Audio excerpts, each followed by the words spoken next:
Law number 43, work on the hearts and minds of others. लोगों के emotions और thoughts को इन्फ्लुएंस करो, लॉयल्टी और कंप्लायंस सिक्योर करो। रॉबर्ट ग्रीन कहते हैं, लोग सिर्फ लॉजिक और रीजन से नहीं चलाए जा सकते, उनके इमोशंस और डिजायर्स पे काम करना ज़रूरी है। अगर तुम उनके हर्ट्स और माइंड्स को स्ट्रैटेजिकली इन्फ्लुएंस करते हो, तुम उनके लॉयल्टी, ओबीडियंस और रिस्पेक्ट नेचुरली सिक्योर कर लेते हो। इमोशनल कनेक्शन का मतलब है पावर का अल्टीमेट टूल, यानी लोगों के इमोशनल और साइकोलॉजिकल ट्रिगर्स को समझकर उनका इन्फ्लुएंस सिक्योर करना ज़्यादा इफेक्टिव है देन ब्रूट फोर्स या कोवर्शन। द कोर आइडिया, ग्रीन कहते हैं, ह्यूमंस इमोशनली ड्रिवन होते हैं। अगर तुम उनके डिज़ायर्स, फियर्स और इनसिक्योरिटीज़ को एड्रेस करते हो, तुम उनके डिसीजंस और बिहेवियर को सटली शेप कर सकते हो। Hearts equals to emotions, desires और अटैचमेंट। माइंड्स मतलब रेशनैलिटी, बिलीव्स और परसेप्शन। स्ट्रैटेजिक इन्फ्लुएंस का मतलब लॉजिकल और emotional approach. Psychologically humans emotionally resonant messages और एक्शंस पे डीपली रिएक्ट करते हैं। इमोशनल अपील का मतलब लॉन्ग टर्म लॉयल्टी और कंप्लायंस है। Historical example, Abraham Lincoln. Lincoln ने सिविल वॉर के दौरान इमोशनली कनेक्ट किया लोगों के होप्स और फियर्स के साथ। स्पीचेस और पॉलिसीज में उनके सेंटिमेंट्स को एड्रेस किया। रिजल्ट, नेशनल यूनिटी और लॉयल्टी सिक्योर हुई। इमोशनल इन्फ्लुएंस मतलब political power. Lesson number 1, understand emotional drivers. लोग क्या चाहते हैं और क्या उन्हें फियर करता है, ऑब्जर्व करो। उनके हर्ट्स और माइंड्स को इन्फ्लुएंस करो, ना कि सिर्फ लॉजिक से। नंबर 2, अपील को desires and fears, emotional triggers use करके डिसीजंस और बिहेवियर शेप करो। लॉयल्टी और रिस्पेक्ट सिक्योर करना ईजियर होता है। Number 3, strategic influence, empathy plus strategic messaging मतलब सटल कंट्रोल। ब्रूट फोर्स या ओवर्ट प्रेशर से लॉन्ग टर्म इम्पैक्ट कम होता है। Practical applications. Number 1, professional life. Employees, peers और क्लाइंट्स के इमोशन समझो, मोटिवेशन, रीअश्योरेंस और रिकॉग्निशन के थ्रू इन्फ्लुएंस सिक्योर करो। रिजल्ट, लॉयल्टी, कंप्लायंस और प्रोडक्टिविटी इंक्रीज होती है। Number 2, business entrepreneurship. कस्टमर्स और ऑडियंस के डिजायर्स और फियर्स एड्रेस करो। ब्रांड और प्रोडक्ट मैसेजिंग इमोशनली रेजोनेट करो। इमोशनल कनेक्शन मतलब लॉयल्टी, ट्रस्ट और sales increase. Number 3, personal life, social influence. Relationships में एम्पैथी और अंडरस्टैंडिंग का यूज करो। सटल परसुएशन और इमोशनल गाइडेंस से डिजायर्ड आउटकम्स अचीव करो। इमोशनल इन्फ्लुएंस का मतलब है स्ट्रॉन्गर बॉन्ड्स और respect. Number 4, leadership influence. Leaders strategically communicate और इमोशनली एंगेज करते हैं। फॉलोअर्स के बिलीव्स, होप्स और फियर्स एड्रेस करते हैं। रिजल्ट, डिवोशन, ओबीडियंस और long term authority. The deeper psychology, humans rationality से ज़्यादा इमोशंस पे रिएक्ट करते हैं। ग्रीन कहते हैं, work on the hearts and minds of others to secure loyalty and obedience. Emotional resonance और लॉजिकल अपील अल्टीमेट इन्फ्लुएंस और कंट्रोल बनाते हैं। Historical story, Mahatma Gandhi. गांधी ने इंडियन इंडिपेंडेंस मूवमेंट के दौरान इमोशंस और बिलीफ्स पे काम किया। नॉन वायलेंस और मॉरल अथॉरिटी के प्रिंसिपल्स इमोशनली अपील करते रहे। रिजल्ट, मास सपोर्ट, लॉयल्टी और political success. Lesson, emotional influence से सोशल और पॉलिटिकल पावर मिलती है। रिवर्सल, अगर मैनिपुलेशन ऑब्वियस या एक्सप्लॉयटेटिव हो, ट्रस्ट और लॉयल्टी डैमेज होती है। बैलेंस जरूरी है एम्पैथी और एथिकल इन्फ्लुएंस के बीच। मॉडर्न एग्जाम्पल, मार्केटर्स और इन्फ्लुएंसर्स ऑडियंस के डिजायर्स और फियर्स टारगेट करते हैं। सोशल कैंपेन्स और प्रोडक्ट्स इमोशनली रेजोनेट करते हैं। रिजल्ट, एंगेजमेंट, ट्रस्ट और लॉयल्टी इंक्रीज होती है। इमोशनल कनेक्शन का मतलब है ब्रांड इन्फ्लुएंस और long term advantage. Final thought, power और इन्फ्लुएंस का सीक्रेट सिर्फ अथॉरिटी या स्ट्रैटेजी नहीं, लोगों के हर्ट्स और माइंड्स पे काम करना भी है।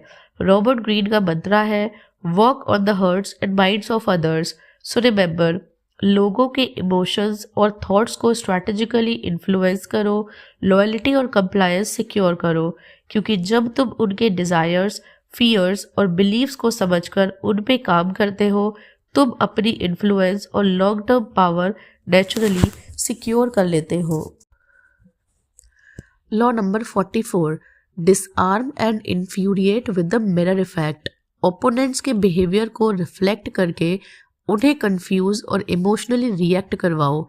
रॉबर्ट ग्रीन कहते हैं, जब तुम ओपोनेंट्स के एक्शंस, जेस्चर्स या स्ट्रैटेजीज उनके खुद के रिफ्लेक्शन के रूप में दिखाते हो, वो इमोशनली डिस्टर्ब और कंफ्यूज हो जाते हैं। मिरर इफेक्ट उन्हें प्रेडिक्टेबल बनाता है और तुम्हें सटल कंट्रोल और एडवांटेज देता है। लोग अपनी ही टैक्टिक्स में फंस जाते हैं, यानी ओपोनेंट्स के बिहेवियर मिरर करके उनकी साइकोलॉजिकल स्टेट मैनिपुलेट करके उनके रिएक्शन कंट्रोल करना स्ट्रेटेजिक पावर का टूल है। द कोर आइडिया, ग्रीन कहते हैं, हम ह्यूमंस ऑटोमेटिकली इमिटेट और रिफ्लेक्ट बिहेवियर्स पे रिस्पॉन्ड करते हैं। अगर तुम उनका एक्शन रिफ्लेक्ट करते हो, वो इमोशनली रिएक्ट करते हैं और प्रेडिक्टेबली बिहेव करते हैं। मिरर मतलब साइकोलॉजिकल रिफ्लेक्शन, ओपोनेंट के ओन बिहेवियर से कंफ्यूज और रिएक्ट करना। सटल कंट्रोल और इमोशनल मैनिपुलेशन मतलब स्ट्रैटेजिक एडवांटेज। साइकोलॉजिकली ह्यूमंस अपने बिहेवियर को मिरर करते हुए रिस्पॉन्ड करते हैं। रिफ्लेक्शन मतलब ओपोनेंट्स को इन्फ्यूरिएट और डिस्ट्रैक्ट करना। Historical example, Frederick the Great. Frederick ने ओपोनेंट्स के मिलिट्री मूव्स रिफ्लेक्ट किए। ओपोनेंट्स इमोशनली रिएक्टिव और प्रेडिक्टेबली अग्रेसिव हो गए। रिजल्ट, स्ट्रैटेजिक एडवांटेज सिक्योर हुआ। ओपोनेंट्स का प्लान डिसरप्ट और कंट्रोल में आया। Observe and mirror. Number 1 lesson. Number 1 observe and mirror. Opponent के हैबिट्स, जेस्चर्स और स्ट्रैटेजीज ऑब्जर्व करो। सटल और प्रिसाइज रिफ्लेक्शन से उन्हें इमोशनली रिएक्ट करवाओ। Number 2 disarm and infuriate. Mirror effect से ओपोनेंट्स कंफ्यूज और फ्रस्ट्रेटेड हो जाते हैं। इमोशनल इंस्टेबिलिटी मतलब मिस्टेक्स और वल्नरेबिलिटी। Number 3 maintain control. तुम्हारा बिहेवियर काम और कंपोज्ड रहना चाहिए। मिरर इफेक्ट तभी इफेक्टिव होता है जब तुम न्यूट्रल और स्ट्रैटेजिक हो। Practical applications. Number 1 professional life. Competitors के अप्रोचेस या कॉलीग्स के स्ट्रैटेजीज सटली रिफ्लेक्ट करो। उनके रिस्पॉन्सेज ऑब्जर्व और इन्फ्लुएंस करो। रिजल्ट, प्रेडिक्टेबल मिस्टेक्स और एडवांटेज सिक्योर होती है। Number 2 business entrepreneurship. Market competitors के कैंपेन्स, लॉन्चेस या प्राइसिंग स्ट्रैटेजीज मिरर करो। उनके रिएक्शंस एक्सप्लॉइट करो और स्ट्रैटेजिक मूव्स इंप्लीमेंट करो। आउटकम मतलब कंट्रोल और influence secure. Number 3 personal life social influence. Social interactions में सटल मिरर इफेक्ट अडॉप्ट करो। ओपोनेंट्स या राइवल्स को इमोशनली रिएक्टिव और डिसओरिएंटेड बनाओ। रिजल्ट, इन्फ्लुएंस और कंट्रोल मेंटेन होती है। Number 4 leadership influence. लीडर्स के राइवल्स के टैक्टिक्स और जेस्चर्स रिफ्लेक्ट करके उनके डिसीजंस मैनिपुलेट करो। मिरर इफेक्ट मतलब इमोशनल डिसरप्शन और स्ट्रैटेजिक डोमिनेंस। फॉलोअर्स और ऑब्जर्वर्स पे साइकोलॉजिकल इम्पैक्ट स्ट्रॉन्ग होता है। The deeper psychology, humans naturally mimic और रिएक्ट करते हैं। ग्रीन कहते हैं, use mirror effect to disarm and infuriate opponents. Reflection और इमोशनल मैनिपुलेशन सटल मास्टरी और कंट्रोल देता है। Historical story, Napoleon Bonaparte. Napoleon ने ओपोनेंट्स के मूव्स और स्ट्रैटेजीज मिरर किए। उनके रिएक्शंस इमोशनल और प्रेडिक्टेबल बने। रिजल्ट, बैटलफील्ड एडवांटेज और विक्ट्री सिक्योर हुई। लेसन, मिरर इफेक्ट मतलब साइकोलॉजिकल डिसरप्शन और स्ट्रैटेजिक कंट्रोल। रिवर्सल, अगर मिरर रिफ्लेक्शन ऑब्वियस या अग्रेसिव हो, ओपोनेंट्स डिफेंसिव और अलर्ट हो जाते हैं। बैलेंस जरूरी है सटैलिटी और प्रिसिजन और स्ट्रैटेजिक ऑब्जर्वेशन के बीच।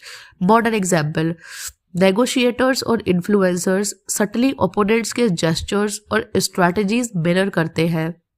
इमोशनल डिसरप्शन और फ्रस्ट्रेशन एक्सप्लॉइट किया जाता है। रिजल्ट, प्रेडिक्टेबल रिएक्शंस और स्ट्रैटेजिक एडवांटेज सिक्योर होता है। मिरर इफेक्ट, साइकोलॉजिकल पावर और long term influence. Final thought, power और इन्फ्लुएंस का सीक्रेट सिर्फ डायरेक्ट कॉन्फ्रंटेशन नहीं, ओपोनेंट्स को मिरर करके उन्हें डिसआर्म और इमोशनली इन्फ्यूरिएट करना भी है। रॉबर्ट ग्रीन का मंत्रा है disarm and infuriate with the mirror effect. So remember, opponents के बिहेवियर को रिफ्लेक्ट करो, उन्हें कंफ्यूज और इमोशनली रिएक्ट करवाओ, क्योंकि जब तुम उनकी ओन टैक्टिक्स और बिहेवियर का मिरर क्रिएट करते हो तुम सटल कंट्रोल और long term influence naturally secure कर लेते हो।